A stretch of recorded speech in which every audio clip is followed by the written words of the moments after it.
왔느니라 하는 제목으로 말씀의 은혜를 나누겠습니다.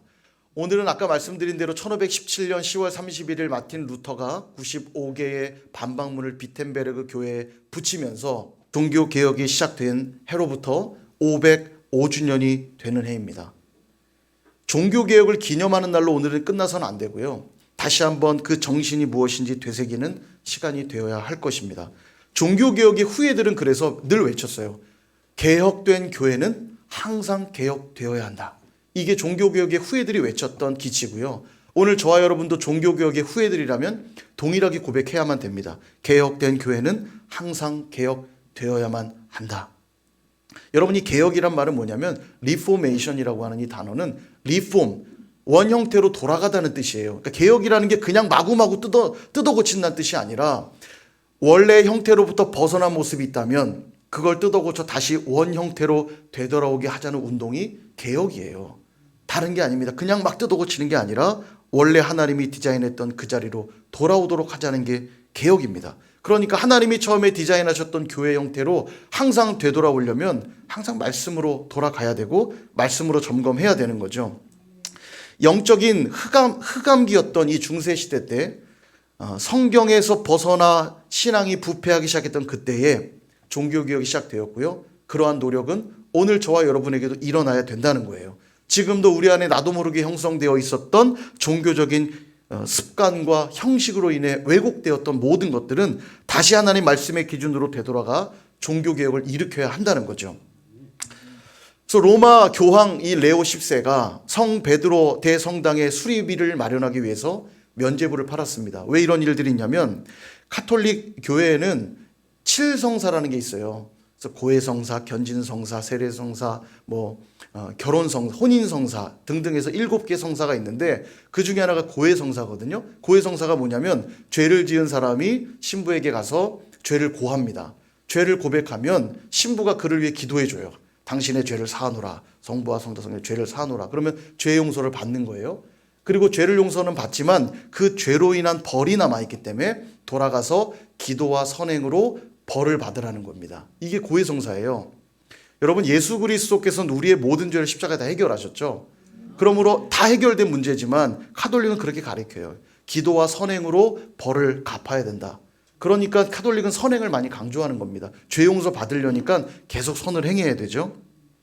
자, 그런데 중세 말기로 가면서 교황청의 재정이 부실해지기 시작했어요. 거기다가 성 베드로 성당을 개축하고 수리하면서 돈이 점점 없는 겁니다. 돈이 부족해지기 시작하니까 교회가 무슨 아이디어를 냈냐면 기도와 선행으로 벌을 면책받는 것 외에도 면죄부를 구입하는 자들에겐 그 벌을 면해주겠다고 선포한 거죠. 말이 됩니까? 예, 돈으로 죄가 사해질 수 있나요? 예. 근데 면죄부를 팔기 시작한 거예요. 더군다나 카톨릭은 연옥소를 믿거든요. 죽은 다음에 바로 천국과 지옥을 가는 게 아니라 연옥이라고 하는 공간에 머뭅니다. 그리고 이곳에 머물면서 고통을 받다가 거기서 이제 구원의 찬자들은 천국에 가는 거고 아닌 자는 지옥 가는데, 그래서 남은 자들에겐 때론 죽은 자들을 위해서 기도와 선행을 행하면 그들도 구원받을 수 있다고 말해요. 그게 연옥설이거든요. 근데 이것까지 가미해서 죽은 자들을 위해서도 면죄부를 산다면 연옥에 있는 그들도 구원을 받을 수 있을 것이다. 예, 그렇게 이야기한 겁니다. 면죄부가 유효하다는 거예요. 죽은 자들에게까지. 그러니까 너나 없이 사는 거죠. 구원받는 데니까. 그죠?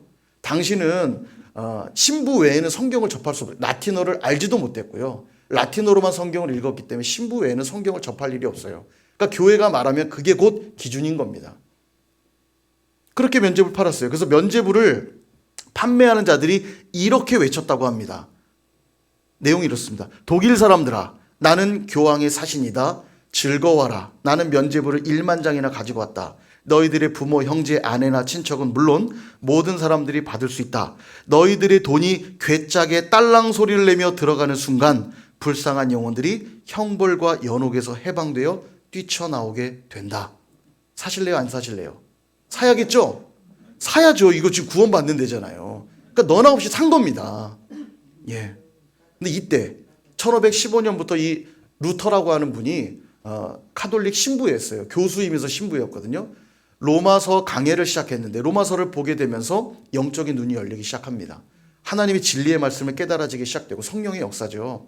그리고는 이 면죄부를 판매하게 되는 걸 보면서 그가 95개의 항목으로 된 반박문을 비텐베르그 성당 정문에 붙이게 되면서 종교개혁이 시작이 된 거예요. 이때 회심할 당시의 루터의 고백이 이렇습니다.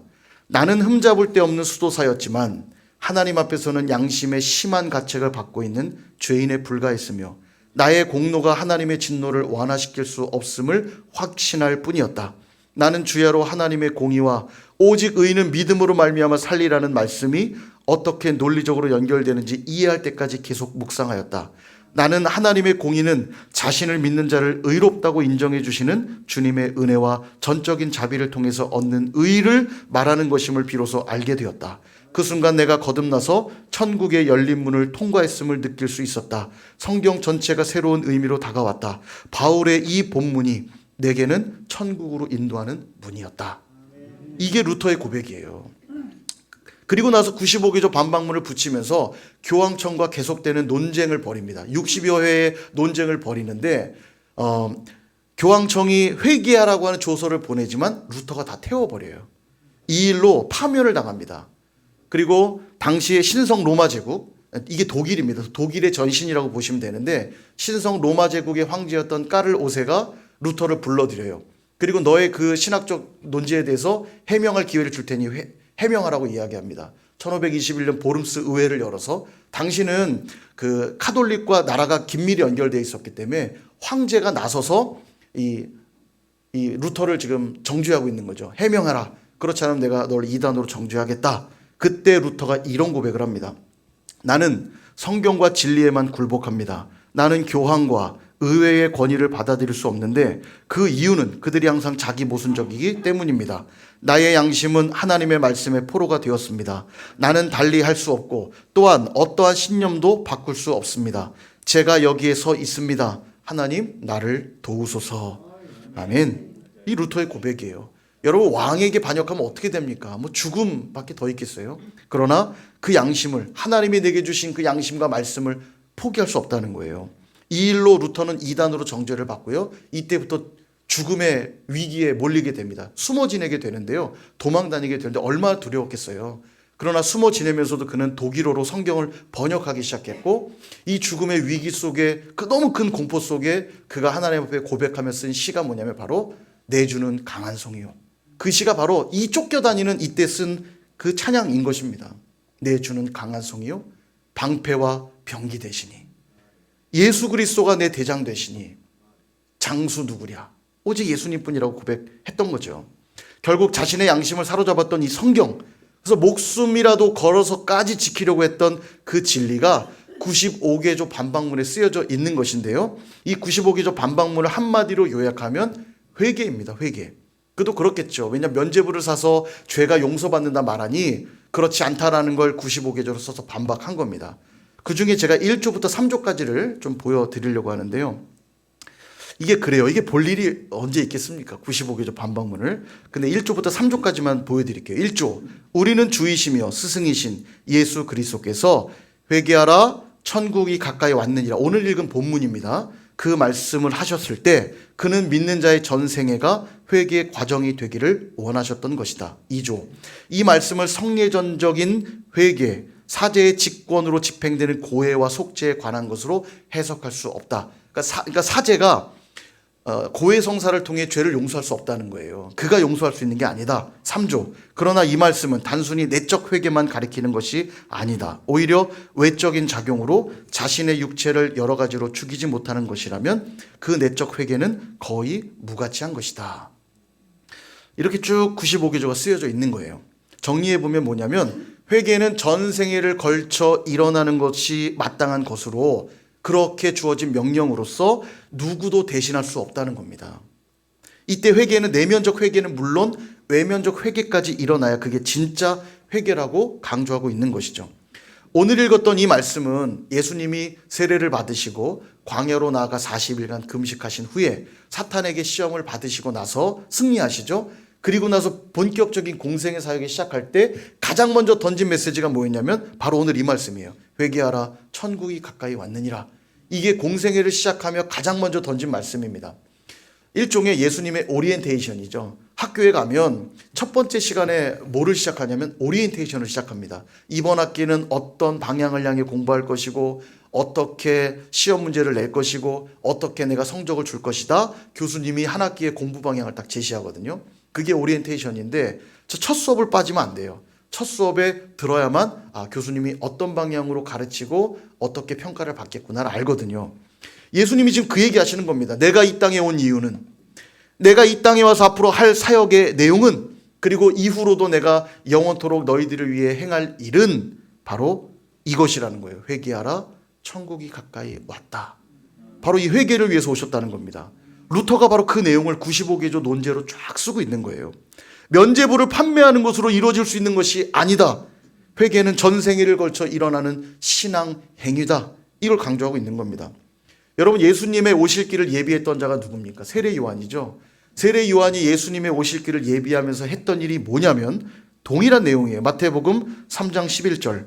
나는 너희로 회개하게 하기 위하여 물로 세례를 베풀거니와 내 뒤에 오시는 이는 나보다 능력이 많으시니 나는 그의 신을 들기도 감당하지 못하겠노라.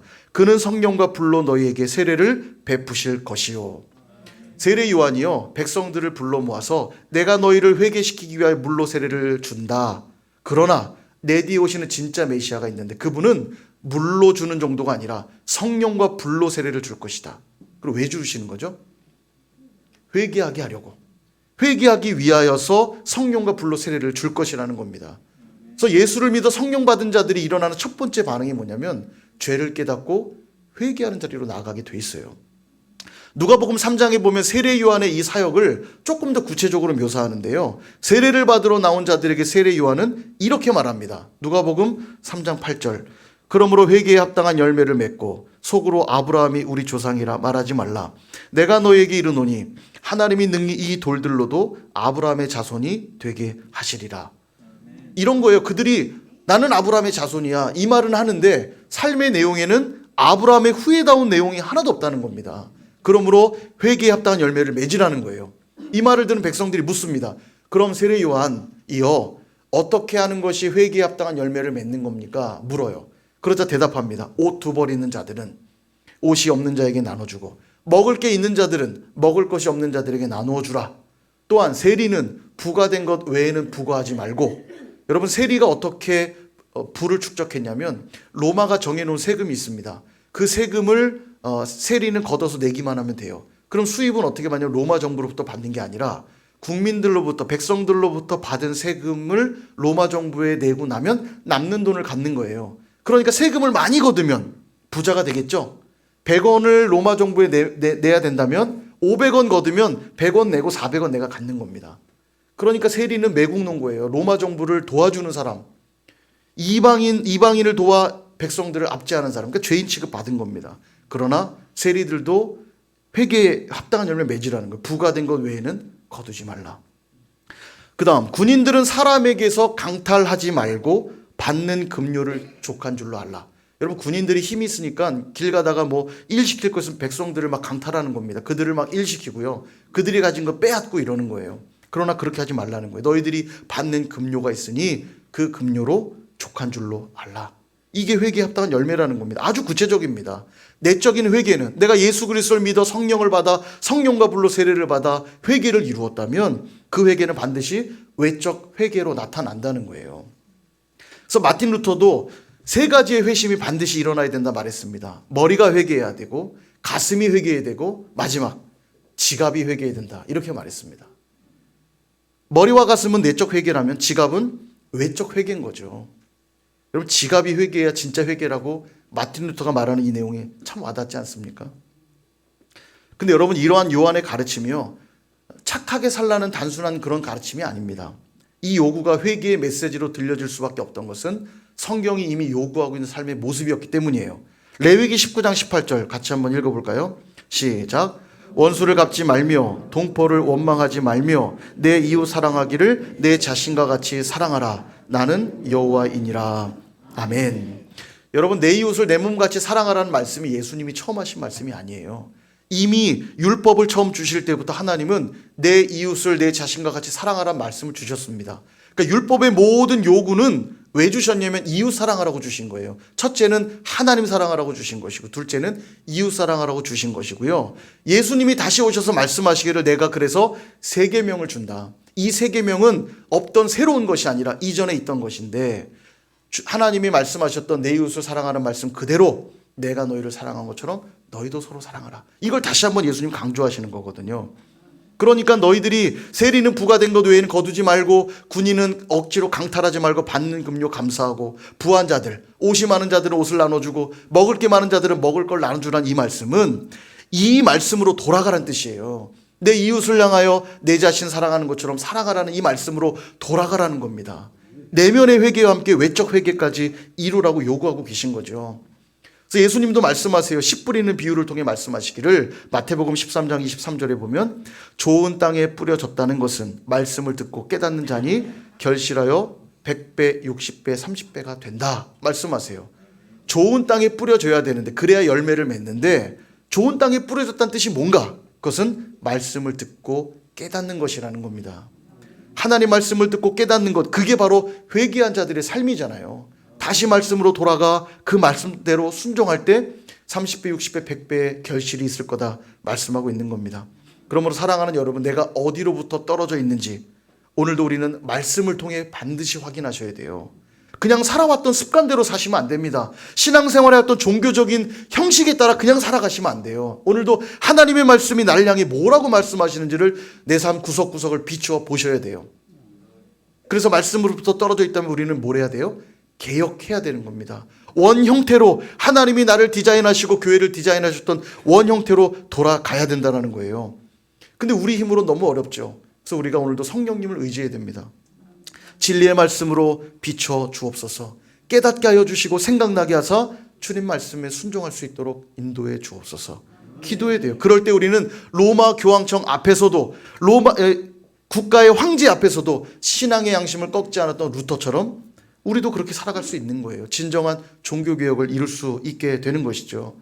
사랑하는 여러분, 루터의 이야기를 한 사람의 위인전기 정도로 우리가 여기서는 안 될 것입니다. 이 루터가 대단해서 해낸 것이 아니에요. 하나님의 말씀이 이뤄낸 것이고요. 더 정확히 말하면 말씀에 순종한 루터를 통해서 하나님이 역사하신 것입니다. 저는 오늘날에도 면죄부가 있다고 생각해요. 자기 의, 노력, 열심, 부, 명예, 권력, 외모, 여러분 이런 것들이 중요하다 말하는 시대입니다. 이게 나쁘다는 뜻은 아니에요. 그러나 이런 것들로 인하여 내가 하나님 앞에 얼마나 죄인이고, 내가 얼마나 부패했고, 내가 얼마나 전적으로 타락한 존재인지를 보지 못하도록 만들고 있다면 이것이 오늘날의 면죄부 아닐까요? 내가 하나님 앞에 얼마나 죄인인지 깨닫지 못하게 만드는 무엇이 되었든 그것이 있다면 오늘 내 안에 그것은 면죄부로 착용된다 말해도 틀리지 않을 것입니다.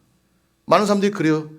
아무리 그래도 집안이 좋아야지, 아무리 그래도 돈이 있어야지, 스펙이 없으면 성공할 수 없고, 외모가 받쳐주지 않으면 노력해도 소용없다. 여러분 이런 말들 들을 때 두려움이 생기지 않습니까? 여러분 그런 것들이 우리 인생의 구원을 가져다 주는 문제인가요? 어떻습니까? 여러분 성경을 배우고 공부하는 데 시간을 쓰기보다 사회에서 성공하고 진급하고 대학 진학하기 위하여 공부하고 스펙 쌓는 것이 훨씬 더 현명한 것처럼 느껴지지 않습니까? 내면의 아름다움을 가꾸는 것보다도 이쁜 옷 입고 외모를 가꾸는 게 훨씬 더 좋은 방법이라는 생각 들지 않으세요? 우리 청년들 중에 그런 모습 많이 봤는데, 주일날 하나님 앞에 온전히 봉사하며 하루를 드리는 것보다 시급 좋은 알바를 뛰는 게 훨씬 지혜로운 모습처럼 여기고 있지는 않습니까? 수많은 세상의 가치관과 소리들이 우리에게 들려와서 우리를 두렵게 하고 넘어뜨리려고 하는 시대 속에서 우리를 든든히 붙들어주는 것은 오직 하나님 말씀뿐인 줄 믿습니다. 이 땅의 가치가 전부라고 유혹하는 세상 속에서 영원한 하나님의 나라가 있음을 놓치지 않도록 붙들어주는 것 역시 하나님의 말씀뿐인 줄 믿습니다. 이처럼 말씀에 순종할 때 맺어지는 열매가 뭐냐면 회개에 합당한 열매라는 거예요. 여러분 열매 없는 삶의 결과가 어떤 줄 아십니까? 누가복음 13장 5절 너희에게 이르노니 아니라 너희도 만일 회개하지 아니하면 다 이와 같이 망하리라. 이 말씀이 왜 나오냐면요, 당시 빌라도가 갈릴리에 있는 사람들을 대량 살상하는 일들이 있었습니다. 갈릴리 사람들을 대량으로 죽인 거예요. 그 사람들이 얼마나 놀랬겠습니까?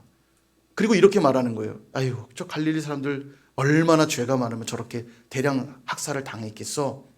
그런 얘기들을 하고 있는 겁니다. 실로암에 망대가, 높은 망대가 하나 세워져 있는데 이 망대가 넘어지면서 18명이 깔려 죽는 일이 있었던 거예요. 이게 성경에 지금 있는 기록입니다. 18명이 깔려 죽은 거예요. 그리고 그걸 보면서 아유, 저 사람들 죄가 얼마나 많았으면 망대에 저렇게 깔려 죽어. 저는 오늘 이태원 사태를 보면서 똑같은 생각이 들어요. 아이고, 토요일 밤에 그냥 다음날 주일인데 그냥 저기 가가지고 저게 뭐 하는 짓이야 저게. 어이, 저 죄 많으니까 저 죽어도 싸지.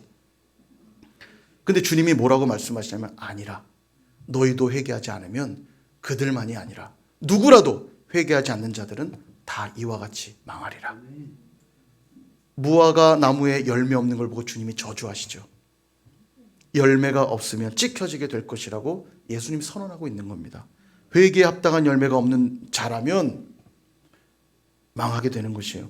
사랑하는 여러분, 예수님이 부활하시고 승천하신 다음에, 부활하시고 승천하시기 전에 이 땅에 계시면서 하신 말씀이 있습니다. 뭐라고 말씀하시면 누가복음 24장 47절에서 48절에 보니까 또 그의 이름으로 죄사함을 받게 하는 회개가 예루살렘에서 시작하여 모든 민족에게 전파될 것이 기록되었으니 너희는 이 모든 일의 증인이라. 이제 내가 승천하고 가면 너희들에게 내가 약속한 걸 보낼 것인데 그 약속한 걸 받기까지 기다리라는 거예요. 그 약속이 뭐냐면 성령입니다. 성령을 내가 부을 것인데 그 성령이 오시면 무슨 일을 할 거냐면 죄사함을 받게 하는 회개가 이루어지게 될 거라는 겁니다. 그게 성령이 오시는 이유예요. 우리로 하여금 죄를 깨닫고 회개하게 하시려고 성령이 오신다는 겁니다. 그러므로 오늘 저와 여러분들에게도 회개의 요구는 500년 전 마틴 루터와 로마 카톨릭에만 요구되는 모습이 아니라 505년이 지난 저와 여러분에게도 동일하게 요구되는 신앙의 모습이라는 것입니다. 저와 여러분은 주님이 요구하시는 열매를 달아내고 있으십니까? 혹시 세상에서 요구하는 조건을 만족시키기 위해서는 최선을 다하면서도 주님이 요구하시는 모습에 있어서는 적당히, 아니 무관심하고 있지는 않습니까? 앞서 말씀드린 대로 진급하기 위해서는 그렇게 열심히 공부하면서도 영원한 생명을 얻기 위해서는 성경에는 관심도 갖지 않는 그런 모습들. 세상에 영향력 있는 사람들에게 가서 싸바싸바 그들과 교제하고 친밀해 보려고 노력하면서도 전지전능하신 하나님 앞에는 단 한 번도 제대로 기도하지 않는 그런 모습들이 있지 않느냐는 거예요. 우리가 정말 주님 만났다면 우리 안에 내주하시는 성령으로 인해 회개의 삶이 있어야 될 것이고 이 회개는 전 평생에 걸쳐 일어나야 되는 마땅한 모습인 줄 믿습니다. 오늘 우리는 어쩌면 열심히 예배당에 그냥 나오는 것으로, 많은 사역을 열심히 감당하는 것으로, 직분을 맡고 있는 것으로, 착하게 사는 것으로 열매를 대신하고 있는지도 모르겠어요. 그게 어쩌면 면죄부처럼, 그래 면죄부를 사기만 하면 나도 구원받고 죽은 우리 할아버지, 할머니, 어머니, 아버지, 내 형제들, 친지들 구원받는다고 말하는 그 말처럼 예수 그리스도를 만나고 그분이 원하는 말씀이 요구하는 삶에는 관심도 갖지 않은 채 내가 생각하는 그냥 열심, 내가 생각하는 종교적 형태만 가지고 그것이 마치 구원을 대신할 것처럼 여기고 있지는 않는지 돌아봐야 될 것입니다. 종교적 열심, 세상적 열심, 그런 것들로 면죄부를 구매하고 있다면 우리가 다시 돌아봐야 되는 거죠. 여러분, 복음이 무엇입니까? 우리를 구원했다고 하는 좋은 소식, 굿뉴스, 복음이 뭡니까? 로마서 1장 17절이 말합니다. 같이 한번 읽어볼게요. 시작. 복음에는 하나님의 의가 나타나서 믿음으로 믿음에 이르게 하나니 기록된 바 오직 의인은 믿음으로 말미암아 살리라 함과 같으니라. 아멘. 구원 어떻게 얻습니까? 믿음으로만 얻는 것이에요. 다른 것 없어요. 그러니까 면죄부를 사야 된다 말하고 기도와 선행이 없으면 안 된다고 말하는 그 시대 속에 루터를 비롯한 종교개혁자들이 외친 겁니다. 솔라 그라치아, 오직 은혜로만. 솔라 피데, 오직 믿음으로만. 솔라 스크립투라, 오직 성경으로만. 이거 외에는 우린 다 거부하겠다. 오직 믿음으로만 구원 얻는다는 이 고백으로 나아갔던 것입니다. 여러분, 그럼 믿음은 어디에서 오죠? 로마서 10장 17절은 말합니다. 그러므로 믿음은 들음에서 나며 들음은 그리스도의 말씀으로 말미암았느니라. 믿음은 그리스도의 말씀을 들을 때 나오는 것이라고 말씀하고 있는 것이에요.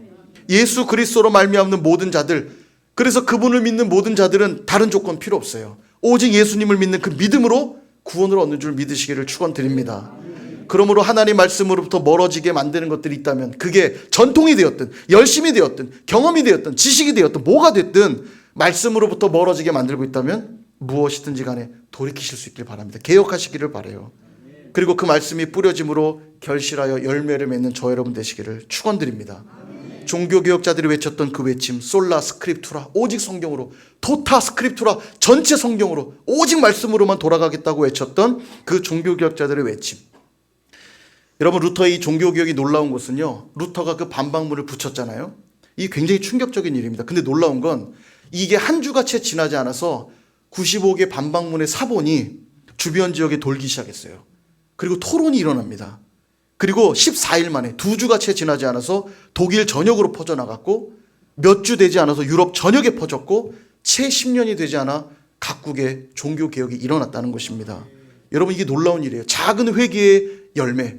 비록 루터라고 하는 한 사람이 시작했지만 그 변화는 나만 변화되는 것이 아니라 우리의 가정, 우리의 일터, 우리의 학교, 이 교회가, 이 지역사회와 이 나라 민족이 다 변화되는 변화로 이어지게 되는 것입니다.